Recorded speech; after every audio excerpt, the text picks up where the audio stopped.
Alright, what's up you guys? So I am currently in the car. Babe, I feel like it's something we can figure out. We got a family, can't be shady, that's for broken out. Late night on the road, tryna think for what this all about. It's your girl Pretty Cheyenne, and I'm back with another video. And as y'all do know, your girl's a little shy. So in today's video, this is a little present day video for you guys. You know, mix it up a little bit. But yeah, in today's video, I'm just gonna basically, you know, talk about.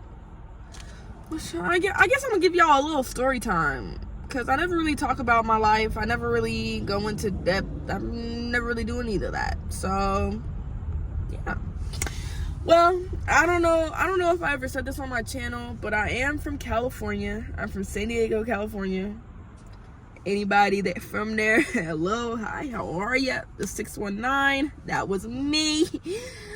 San Diego, Dago. Yeah, I'm from Dago. And yeah, and you're probably wondering how the heck you end up in Atlanta.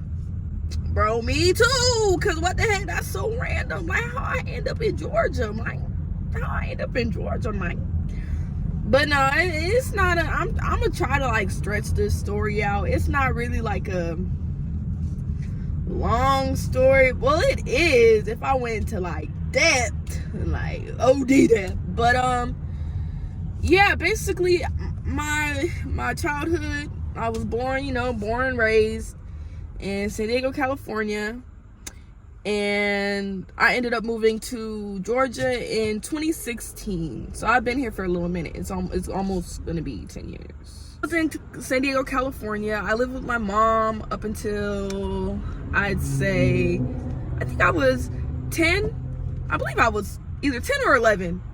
I'm not sure, but I think 11. I'm gonna say 11. So my mom ended up passing away when I was 11. I was in 5th grade, and how do you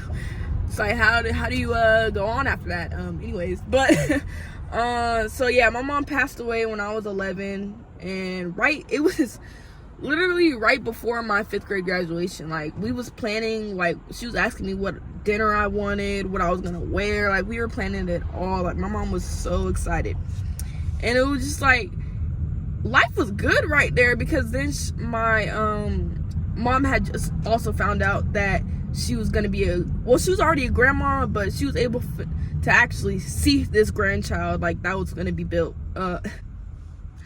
born, not built. Babies aren't built. But yeah, so she was just very excited that she was finally gonna be able to, be a grandma. Because, my older brothers, they have baby mamas, and no shame on the baby mamas, and because my brothers they do too. But I don't understand why, if you feel ill about the other side of the family, not even that, it's like you feel ill about the other parent, don't have your child feel that illness too. Because I witnessed that destroy my mom, and it made no sense, because it was like the girl literally, like, my mom literally took her in when her mom kicked her out. So it was like, how do you go around and do that and then be like, all right, you can never see this child ever again? Like, that's weird. So I know, me personally, I would never, like, all the family members that my daughter can have, everybody that she can have in her little village, and that is done right by me, I'm gonna let them be in her life, because they're not going to hurt her or deter her to danger or anything like that. So yeah, that's just my stance on that subject. Anyways, so life was good. My mom was happy. I was happy. I was like, I'm finally finna be in middle school. Like, I'm getting older. Like, this is crazy. And it was just like a very good time in our lives at that point.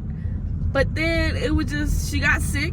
My mom had a bunch of health issues, and it's just like, it was normal because I grew up with it. Like, my older siblings didn't really have my mom be sick like that, but I grew up with it, so I like knew some of the things that she had. She was anemic.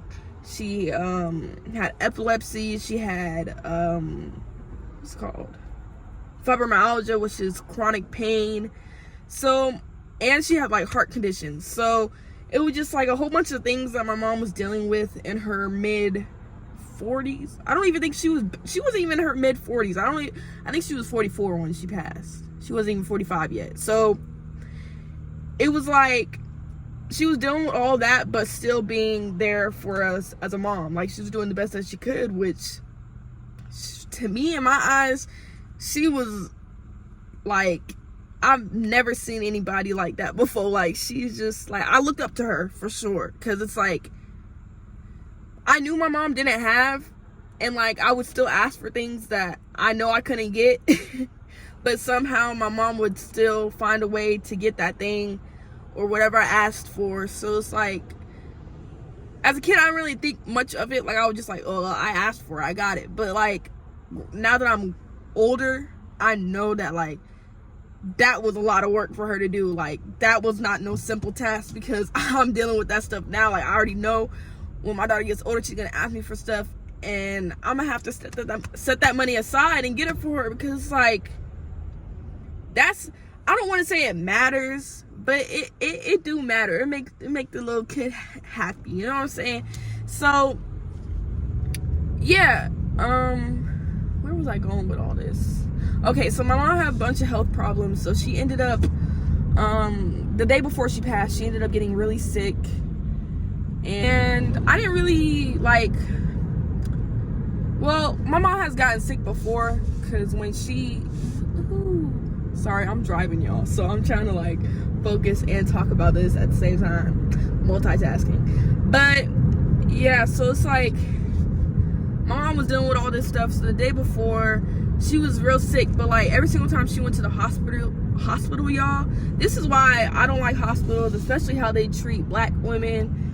Not all hospitals do. Like, some, you'll get a cool hospital, but a lot of hospitals take it as like their patients are lying to them, which I understand, because like, you gotta, being in the field, you can't really believe what everybody say, but don't put that on everybody. Like, until you can prove them wrong and be like, all right, they cap. Don't just initially think that they're capped and send them home, because that's where you messed up. Like, if I was older, I would have sued. I ain't gonna lie. But it was just like, they sent her home, and like, because it was like the day before she passed, but like a couple days before she went to the hospital, because she was struggling too. But then they sent her home. So that's why like the day before she passed, she was like, I don't want to go to the hospital, they're just gonna send me home, they don't listen to me. And you know, we kept trying to get her to go, but my mom was just like, nah, like, they not gonna listen to me, they just gonna say I'm crazy, they just gonna say I want medicine. So we ended up not taking her to the hospital.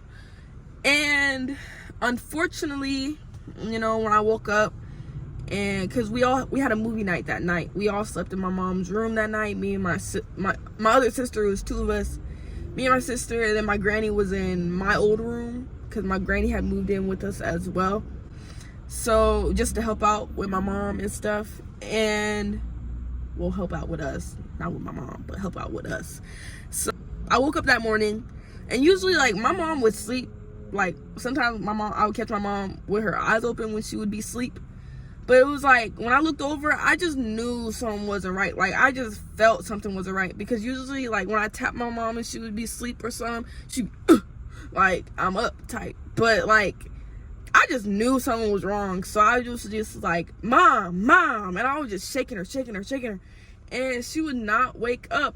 And then like, my heart was beating fast, so then I tapped I went to wake my sister up, who was in the same room, and I'm just like, mom's not waking up. And then so she went over to my mom and started giving her like CPR, but like, we're little kids, like, she was, yeah, only like 13, 14, so it was like, we don't know how to properly do this stuff, and we don't have the strength to properly do it at all either.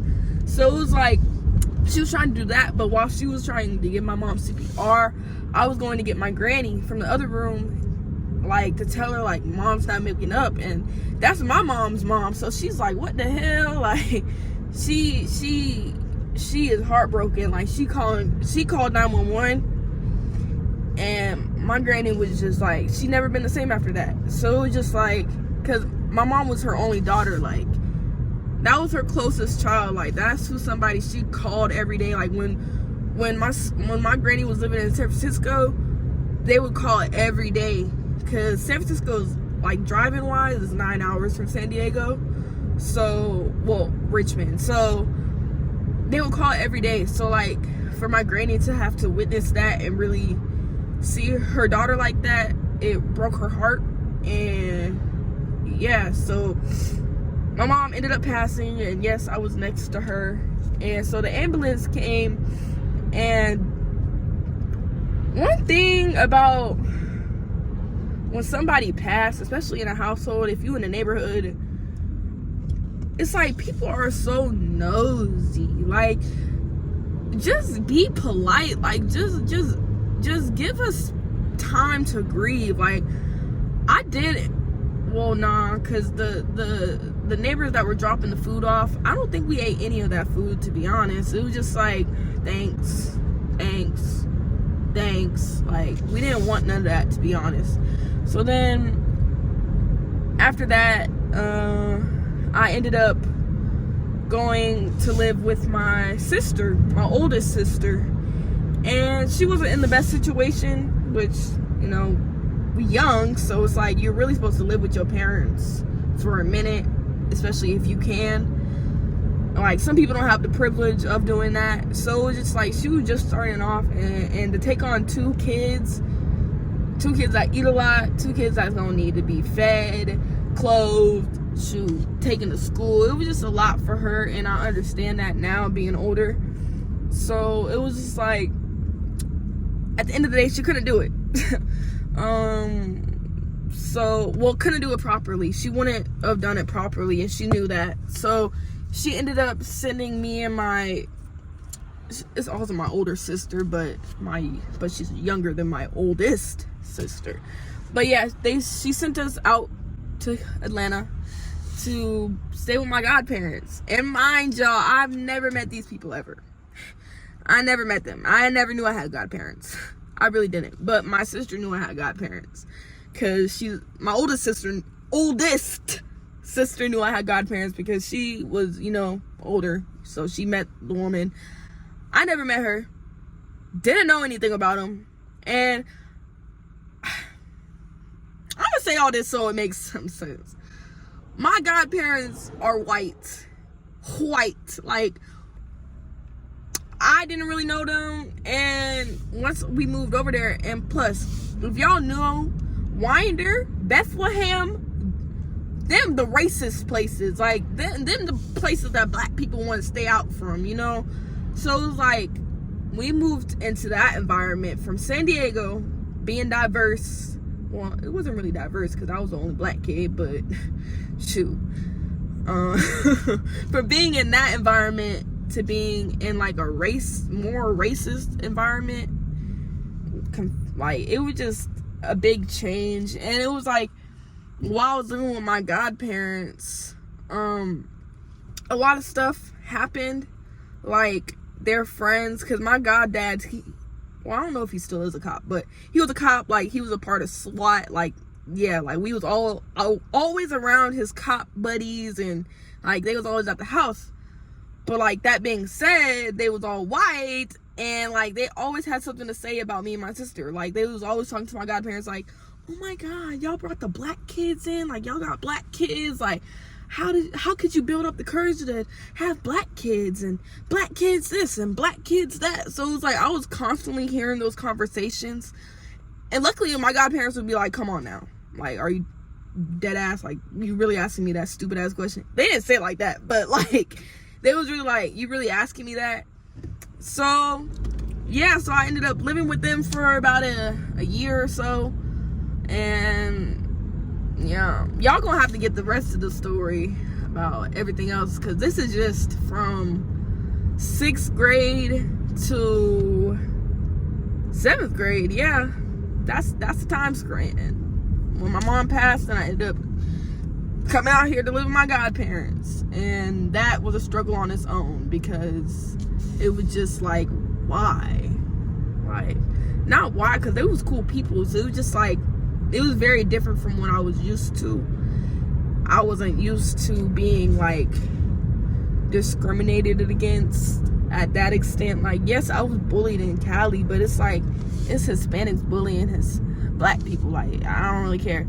Or like the white kids, they wouldn't even mess with me for real, like. So it was like, I didn't start getting that interaction until I came out here, and it's the South, so it's like, it's way different from Cali. It's different, especially if you in Bethlehem, Georgia. If you know, you know.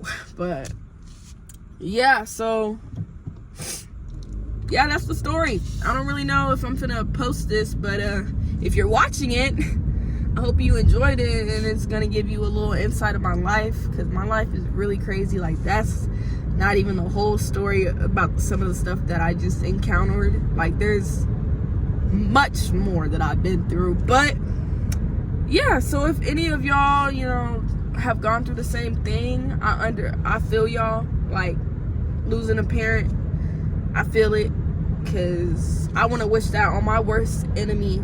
I wouldn't, because you need your parents. Like, the people, now this is it right here. The people that have their parents, if you're watching this and you have your parents, tell them that you appreciate them.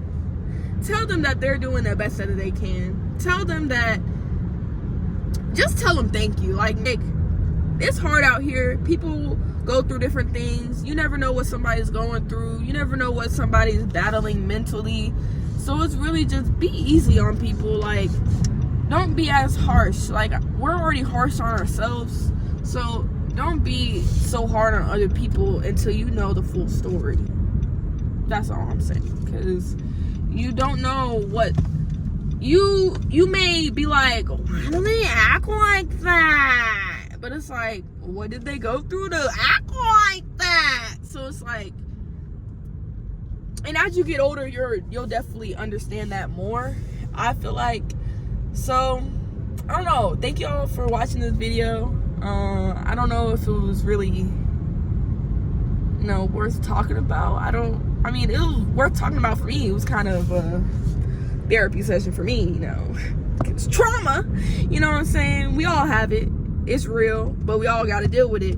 And that's real, because don't dismiss y'all trauma, y'all. Go to therapy. All right.